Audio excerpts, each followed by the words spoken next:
आतंकी संगठन हिजबुल्लाह के नेता से लेकर लड़ाकों ने कार पर चढ़ना छोड़ दिया है, स्कूटर बाइक पर चढ़ना छोड़ दिया है, टीवी देखना छोड़ दिया है, एसी के रिमोट को हाथ नहीं लगा रहे, मोबाइल फोन को देखते ही कह रहे हैं तौबा तौबा।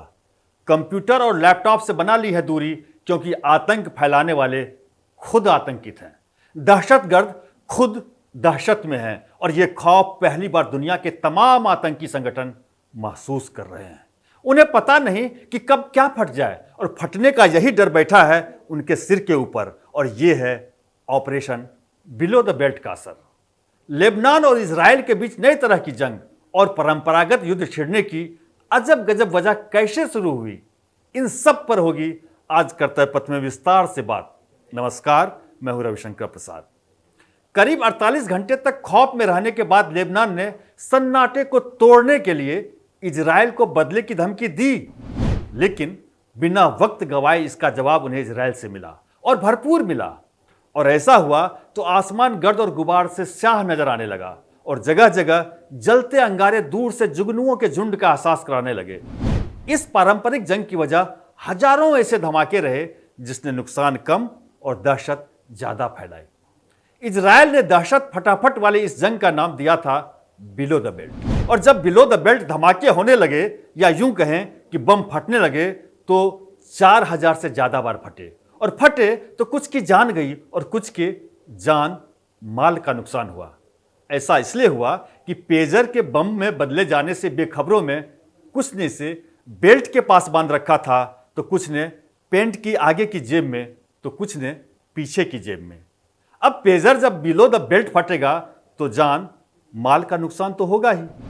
हिजबुल्लाह कह रहा है, लेबनान कह रहा है कि एक के बाद एक करीब 4000 पेजर बम धमाकों के पीछे इजराइल है।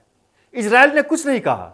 जिस वक्त इजराइल चुप था, उसी वक्त पेजर धमाके में जान गंवाने वालों को सुपुर्दे खाक करने के लिए कब्रिस्तान ले जाया जा रहा था, तो जख्मियों को अस्पताल। उसी वक्त वायरलेस कम्युनिकेशन के एक और उपकरण वॉकी टॉकी में धमाका शुरू हो गया। ये वॉकी टॉकी भी ज्यादातर बेल्ट के पास रखे जाते हैं, यानी ये ऑपरेशन बिलो द बेल्ट का एक्सटेंशन था। फिर खबर आने लगी कि कहीं लैंडलाइन फोन फट रहे हैं तो कहीं सोलर पैनल। सवाल उठता है कि क्या इतने बड़े ऑपरेशन की तैयारी हुई, महीनों से ऑपरेशन की कामयाबी के लिए काम हुए, पेजर वॉकी टॉकी को बम में बदला गया और फिर धमाकों का फैसला, लेकिन किसी को भनक तक नहीं लगी? जवाब है हां। बस धमाकों से चंद लम्हे पहले इजराइल ने इसका संकेत दिया। हुआ यूं कि तेल अवीव में इजराइल के रक्षा मंत्री युअब गैलांट ने फोन का एक नंबर डायल किया। दूसरी तरफ अमेरिका के पेंटागन में एक फोन की घंटी गनगना पड़ी। इजरायली रक्षा मंत्री युअब गैलांट ने अमेरिकी रक्षा मंत्री लॉयड ऑस्टिन को बताया कि कुछ होने वाला है, लेकिन कहां होने वाला है, कब होने वाला है, कैसे होने वाला है, क्या होने वाला है, नहीं पता। बस इतनी सी खबर। इजराइल के इस संदेश के बाद धमाके शुरू हुए और पेजर से निकली धमाकों की आवाज बाहर आते ही इसकी तुलना अमेरिका पर हुए आतंकी हमले 9/11 से कुछ खास वजहों से होने लगी। कहा गया कि इजराइल का हिजबुल्लाह पर यह हमला 7 अक्टूबर 2023 के बाद सबसे घातक हमला है। इसमें भले ही मरे नहीं ज्यादा लोग, लेकिन दहशत बेइंतहा हुई। जिस तरह अमेरिका के ट्विन टावर पर हुए आतंकी हमले के बाद दहशतगर्दों की दहशत फैली थी, उसी तरह पेजर और वॉकी टॉकी के धमाकों ने इस पर दहशतगर्दों में दहशत फैलाई। दहशत के संदर्भ में इन धमाकों की तुलना 9/11 से की जा रही है। एक पेजर ने जिहाद के मंसूबों के चीथड़े उड़ा दिए। जाहिर है इस ऑपरेशन को हिजबुल्लाह से मिली भगत या दहशतगर्दों के लश्कर में सेंधमारी के बिना अंजाम देना संभव नहीं था। अब हिजबुल्लाह और हमास वाले एक दूसरे पर शक कर रहे हैं, लेकिन वो इस शक को दूर करने के लिए आपस में बातचीत कैसे करें उन्हें समझ में नहीं आ रहा। वो पेजर, फोन, वॉकी टॉकी सब के फटने के डर के साए में जी रहे हैं। ये डर किस कदर है, इसे लेबनान की इन तस्वीरों से समझ सकते हैं।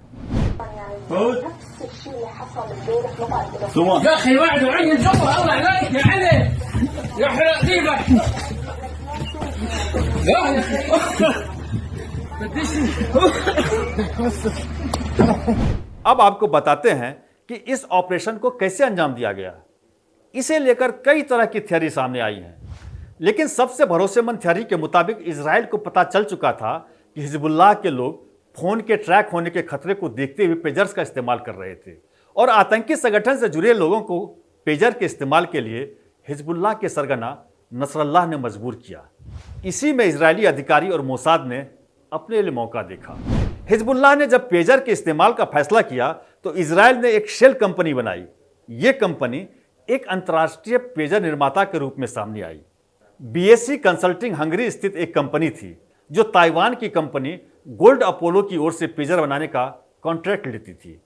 इजरायली ऑपरेशन के तहत पेजर बनाने वाले लोगों की असली पहचान छिपाने के लिए कम से कम 2 अन्य फर्जी कंपनियां भी बनाई गई। शक से बचने के लिए बीएससी में सामान्य ग्राहकों को भी शामिल किया गया। सामान्य ग्राहकों के लिए सामान्य पेजर बनाए गए क्योंकि टारगेट पर बतौर ग्राहक केवल हिजबुल्लाह था। अलग अलग निर्मित इन पेजर्स में विस्फोटक पीईटीएन से लैस बैटरियां थी। ये पेजर्स 2022 की गर्मियों में लेबनान पहुंचने लगे, लेकिन इनकी संख्या हालिया महीनों में बढ़ी। इजराइल ने पेजर को विस्फोटक बनाने की तकनीक विकसित करने में भारी भरकम निवेश किया था। इस साल लेबनान में पेजर्स की खेप में तेजी आई और बड़ी संख्या में हिजबुल्लाह लड़ाकों तक पेजर्स पहुंच गए।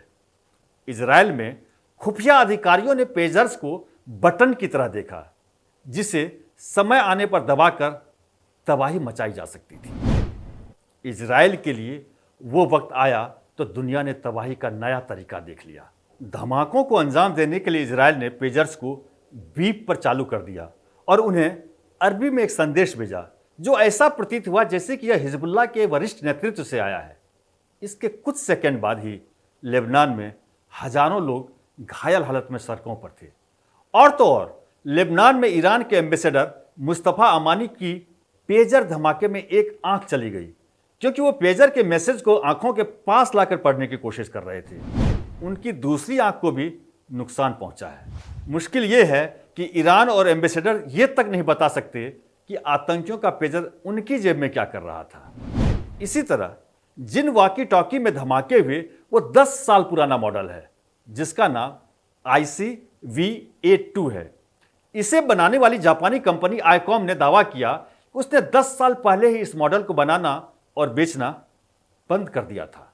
कंपनी ने दावा किया कि उनके प्रोडक्ट के नाम से मार्केट में नकली माल बेचे जा रहे हैं। यानी यहां भी इजराइल ने खेल कर दिया। अब देखिए बरसों की तैयारी का नतीजा। पहले पेजर उड़ा, फिर वॉकी टॉकी और पीछे पीछे रेडियो डिवाइस और सोलर पैनल। आतंकियों के पैंट में हुए धमाकों ने 56 मुल्कों के आतंकियों की पैंट गीली कर दी।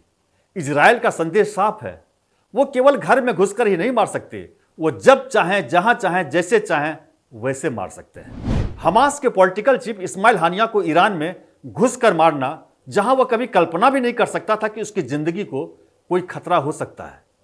हानिया जिस घर में रहता था वहां 2 महीने पहले किसी गुप्त जगह पर बम लगा हुआ था और उसे भनक तक नहीं लगी। विस्फोट उस दिन हुआ जिस दिन ईरान में नए राष्ट्रपति शपथ ले रहे थे। दुनिया में युद्ध के नियम और तरीके बदल गए हैं। हमास चीफ इस्माइल हानिया से लेकर ईरान के न्यूक्लियर साइंटिस्ट की हत्या और अब पेजर धमाके, ये घटनाक्रम बहुत कुछ कहते हैं। लेकिन भारत के चुनावी फिजा में अग्निवीर पर सियासत जारी है। राहुल वाली कांग्रेस अग्निवीर को चुनावी मुद्दा बना रही है, लेकिन इजराइल दुनिया से कह रहा है कि आतंक से मुकाबले के लिए अग्निवीर नहीं, टेक्नोवीर की जरूरत है। इसे भारत के सियासतदान जितनी जल्दी समझ ले उतना ही भला होगा। यह इजराइल से मिला सबक है। यहूदियों को खत्म करने के लिए दुनिया भर के मुसलमानों का एक वर्ग बद्दुआएं करता है।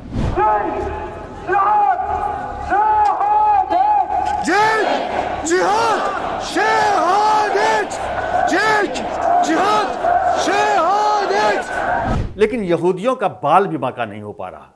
इजराइल लालच भेजने वालों से 100 साल आगे चलता है, इसलिए वो लड़ता है और 1 करोड़ होकर भी 180 करोड़ पर भारी पड़ता है। क्या बदले हालात में भारत को भी अपनी सुरक्षा और आतंकियों के पैतरों से बचने के लिए नए सिरे से रणनीति बनाने की जरूरत है? आप क्या सोचते हैं? आतंकवाद से जूझने वाला भारत राहुल गांधी के हाथों में सुरक्षित होगा या ये नरेंद्र मोदी के हाथों में सुरक्षित है? अपनी राय कमेंट बॉक्स में लिखें और यह वीडियो विश्लेषण पसंद आया हो तो इसे लाइक और चैनल को सब्सक्राइब करें।